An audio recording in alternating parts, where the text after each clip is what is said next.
Israel says at least 6 people have been killed and a number.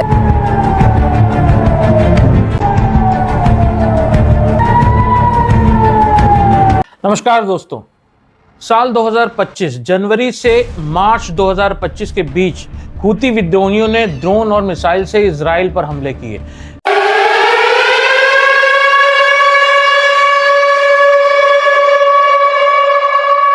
ये Houthi विद्रोही Iran समर्थित कहे जाते हैं। इजराइल ने कुछ मिसाइल इंटरसेप्ट भी की थी, फिर भी उसकी काफी क्षति हुई।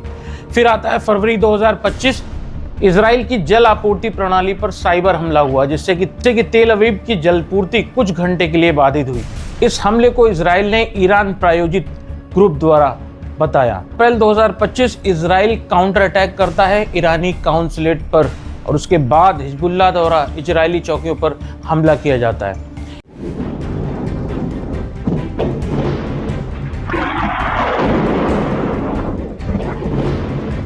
दोस्तों, ये सभी छोटे छोटे हमले इजराइल को उकसाने का काम कर रहे थे और उसके बाद इजराइल और ईरान खुलकर आमने सामने आ जाते हैं, एक दूसरे पर अटैक करने शुरू कर देते हैं। और दोस्तों, आज पूरी दुनिया इस टकराव को देख रही है। दुनिया दो ध्रुवों में बट रही है, एक तरफ अमेरिका, इजराइल, सऊदी गठजोड़ और दूसरी ओर चीन, ईरान, रूस का ध्रुव। तो सवाल ये है कि भारत कहाँ खड़ा है? क्या भारत को इस टेक्नोलॉजी सुपर पावर का साथ लेना चाहिए या ईरान जैसे पड़ोसी और पारंपरिक साझेदार पर भरोसा करना चाहिए? इस वीडियो में हम जानेंगे कि भारत के लिए दोनों देशों का ऐतिहासिक और सामरिक महत्व क्या है और किस देश के साथ भारत को क्या क्या फायदे हैं और भारत के भविष्य के लिए सबसे बड़ी रणनीतिक जरूरत कौन पूरी कर सकता है। वीडियो को अंत तक जरूर देखिए, ये सिर्फ तुलना नहीं है, भारत की विदेशी नीति का आईना है। आइए चलते हैं सफर पर। आइए भारत और इजराइल के रिश्ते गहराई से समझते हैं। भारत ने 1950 में इजराइल को मान्यता दी थी, लेकिन राजनयिक संबंध 1992 में स्थापित हुए। 2017 में मोदी जी ने इजराइल की ऐतिहासिक यात्रा की। पहली बार कोई भारतीय प्रधानमंत्री इजराइल गया। इजराइल भारत का बहुत बड़ा सैन्य सहयोगी देश है। जान लेते हैं कि कैसे। इजराइल भारत को हेरॉन और Searcher drone, Spike anti tank missiles, Barak 8 missile system, radar, night vision, border surveillance system देता है। सर्जिकल स्ट्राइक के बाद भी इजराइल ने भारत का खुलकर समर्थन किया है। इजराइल ने भारत का साथ कैसे और कब दिया, ये जान लेते हैं। 1999 करगिल युद्ध के समय पाकिस्तान से लड़ाई में इजराइल ने भारत को तुरंत हथियार भेजकर गाइडेड बम, ड्रोन और रडार सिस्टम भेजे। भारत की मिसाइल प्रणाली जैसे कि बराक 8 और अत्याधुनिक ड्रोन्स में इजरायली तकनीक है। भारतीय सेना आज भी इजरायली राइफलें, night vision device, sniper system और साइबर सुरक्षा उपकरण इस्तेमाल करती है। तो दोस्तों, अगर देखा जाए तो किसी सहयोग के क्षेत्र में इजराइल ने भारत को बहुत सहयोग किया है। टेक्नोलॉजी और एग्रीकल्चर के क्षेत्र में अगर आप देखें तो इजराइल ने भारत को सूखा प्रभावित क्षेत्रों में कृषि तकनीक दी, जैसे कि drip irrigation, green house technology, cyber security, smart border management और AI आधारित रक्षा उपकरण में इजराइल भारत के साथ साझेदारी करता है। 1992 में भारत इजराइल राजनयिक संबंध शुरू हुए, लेकिन 2000 के बाद ये बहुत तेजी से बढ़े। पीएम मोदी 2017 में इजराइल की यात्रा करने वाले पहले भारतीय प्रधानमंत्री बने। इजराइल ने कभी कश्मीर या मुस्लिम मुद्दों पर भारत की निंदा कभी नहीं की, बल्कि भारत का फुल सपोर्ट किया है।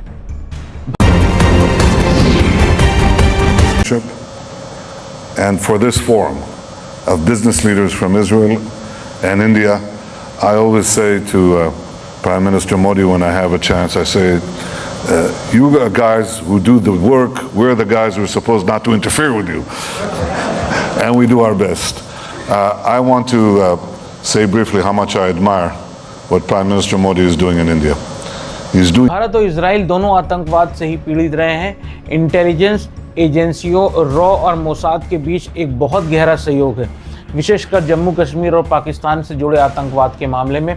2008 से अब तक 30 से ज़्यादा Indo Israel centre of excellence बने हुए हैं। ड्रिप इरिगेशन, ग्रीन हाउस खेती, डेयरिंग फार्मिंग, हर क्षेत्र में इजराइल की टेक्निक भारत में काम आ रही है। इजराइल यूएन में कई बार भारत के पक्ष में वोट भी कर चुका है। पाकिस्तान के खिलाफ इजराइल भारत को प्रत्यक्ष या परोक्ष समर्थन देता है।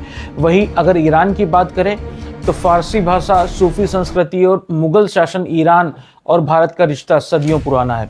भारत में शिया मुस्लिम समुदाय की धार्मिक आस्था भी ईरान से जुड़ी हुई है। 2010 तक भारत ईरान से सबसे ज़्यादा कच्चा तेल लेने वाला देश था, यानी कि 15% तक। ईरान से मिलने वाला कच्चा तेल सस्ता और आसान शर्तों पर होता था, कई बार रुपए में भुगतान की अनुमति भी होती थी। चाबहार पोर्ट भारत का रणनीतिक सपना पाकिस्तान के ग्वादर पोर्ट जो कि चीन के नियंत्रण में है का जवाब है। ईरान का चाबहार पोर्ट यह भारत को अफगानिस्तान और मध्य एशिया से जोड़ता है बिना पाकिस्तान से गुजरे। INSTC यानी international north south transport corridor का अहम हिस्सा है यह बंदरगाह। अगर आर्थिक निवेश और परियोजनाओं की बात करते तो चाबहार के अलावा भारत ने ईरान में रेलवे और गैस फील्ड्स में निवेश करने की योजना बनाई थी, लेकिन अमेरिकी प्रतिबंधों के चलते कई परियोजनाएं रोकी गईं। ट्रंप सरकार के दौरान भारत को ईरान से तेल आयात बंद करना पड़ा। ईरान का चीन और पाकिस्तान से निकटता बढ़ी है, इसमें कोई संदेह नहीं है। CPEC में संभावित भागीदारी और चीन से समझौते भी भारत के लिए परेशानी का कारण है। तुलनात्मक विश्लेषण अगर दोनों का करते हैं, ईरान की बात करें तो पाकिस्तान से व्यापार बढ़ा है, चीन से इजराइल तो दूरी बनाए हुए, लेकिन ईरान चीन के साथ 25 साल का समझौता कर चुका है। और भारत की विदेश नीति हमेशा से गैर पक्षपाती और संतुलित यानी कि नॉन अलाइंड रही है। आज जब दुनिया दो ध्रुवों में बटी है, भारत अपने राष्ट्रीय हितों के आधार पर नीति बना रहा है। इजराइल से उच्च तकनीक और रक्षा और आतंकवाद के खिलाफ सहयोग, ईरान से ऊर्जा और व्यापारिक रूट्स की रणनीति, अमेरिका से साझेदारी लेकिन रूस से भी दोस्ती, चीन से टकराव लेकिन व्यापार भी चालू। इसी को कहते हैं मल्टी वेक्टर फॉरेन पॉलिसी, और ये भारत की ताकत है और आज इसी समझदारी की ज़रूरत है। अब जब बात आती है कि असली फ़ायदा किस देश से है इन दोनों देशों में, तो यदि आप आज के परिप्रेक्ष्य में देखें तो इजराइल भारत का सबसे भरोसेमंद तकनीकी और सुरक्षा भागीदार है। लेकिन अगर आप भविष्य की रणनीति देखें तो ऊर्जा, व्यापार और मध्य एशिया की पहुँच अगर मध्य एशिया में देखें तो इजराइल का महत्व कम नहीं है। भारत को दोनों देशों की ज़रूरत है, लेकिन अलग अलग क्षेत्रों में। इजराइल से बुलेट और ईरान से तेल।